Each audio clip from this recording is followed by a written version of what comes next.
All right. A pastor was. Yeah.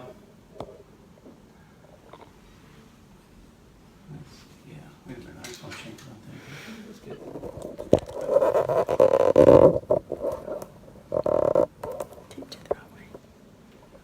I don't know how that happened.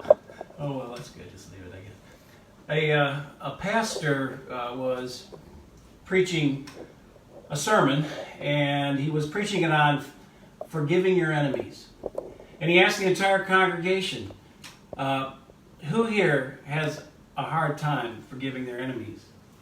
And one by one, every member of the church's hand rose up. And he said, that's great. But then he noticed there was one lady at the front of the pew named Gertrude. She was 93 years old, and her hand didn't go up. And so he walked up to her and said, Gertrude, are you telling me that you don't have a hard time praying for your enemies? And Gertrude said, no, I'm not telling you that. What I'm saying is that I don't have any enemies. And the pastor said, well, that is unbelievable but beautiful. In 93 years, you don't have any enemies. Can you share with the church how you came to that? And Gertrude said, sure. I outlived all the old hags. Now that's not forgiveness, and that's a very old joke, and I apologize.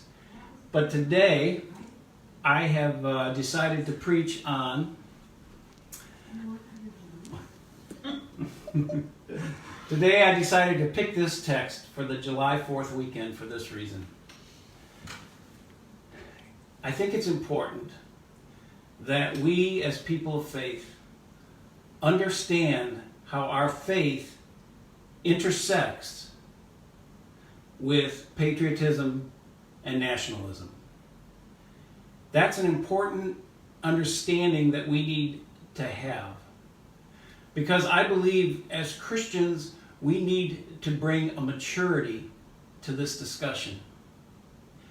You know, it's so easy to go beyond simply feeling thanksgiving and gratitude for the wonderful bounteous blessings of our system of government and the food and the peace that we enjoy, and moving into this sense that somehow we are God's chosen nation.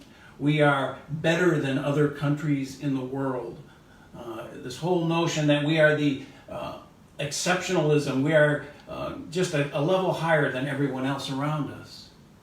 That thinking is driven by ego. When we are simply in gratitude and thanksgiving for gifts given, that's the mind of Christ. It's the mind of God. When we move into we are superior to or better than those that live around us, now we're into ego. And ego is the mind of self. And so it's important for us to move on from that. It's important for us to raise the consciousness of the nation so that we can see what it really means to be a patriot and a person of faith. What does that look like? How does that inform how we think about things? I remember when 9/11 happened, I was in a different parish at that time preaching, and it was 2 Sundays after 9/11 happened. And one of my members came up to me after that service, he and his wife, very active people, and said, Pastor, it is so great to be back home at church here. And I said, why is that? He said, well, last Sunday, we had agreed to go with our neighbors to their church. They had been inviting us for quite a while, and we finally agreed to go, and they loved their church. And by the way, this was one of the largest churches in the southwest suburbs. Maybe the largest, I don't know. And he said, then 9/11 happened, and we discussed, do we still going to go with them? We thought, yeah, it's church. We need to be there. This is a horrible thing that's happened. Nobody knew what was going on yet at this time.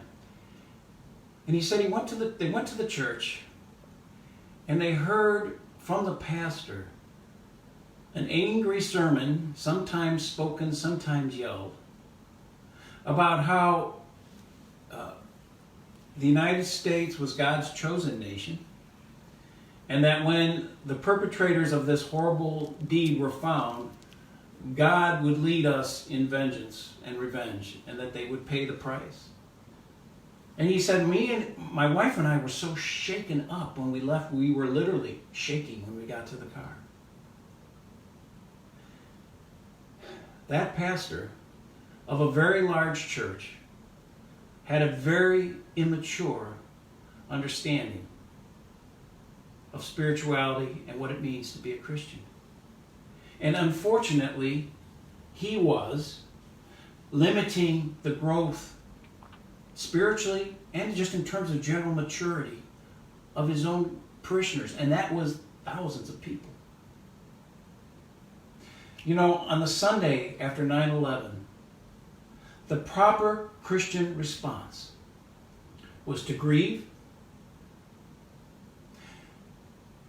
and also was to have self-reflection, and finally, it was to pray for our enemies, even though we didn't know who they were at that time. If we had done that collectively as a nation, I truly believe we would have made better decisions down the road. We would have brought less suffering into the world, in particular in Iraq, and we would have brought less suffering into our own nation when that night suddenly we flipped and all our Muslim neighbors became our enemies and suspect. If we had listened to this very difficult teaching by Jesus to love and pray for our enemies, things would have come differently, and I believe there would have been less suffering overall. It's never perfect, but there would have been less suffering. But for us to bring that kind of light and understanding, for us to raise the consciousness of our nation, and our society and our culture, which is good for everyone, which brings more life to all, we have to continue to deepen our spiritual journey. If we are not working on our spiritual journey, then we can't be light in the darkness. It's our responsibility to take this time, like you're taking right now, to go deeper and find Christ that dwells within. And part of that is self-reflection, confession. We have to always be honest first and foremost with ourselves. And we need to search ourselves. Where do I have resentments? Who is it that I just don't like? Who is it that I just get angry about every time the name is brought up or I think about that person or that group of people? Who is it that I continually hold ill will towards? And once we've identified those people or that person within ourselves, we take the time to pray for them. And in that cosmic moment of prayer, something happens. We take a step a little bit deeper into the oneness. Something breaks down. I'm not saying all the anger goes away, all the dislike goes away, but suddenly we bring whoever it is or whomever it is into the world with us.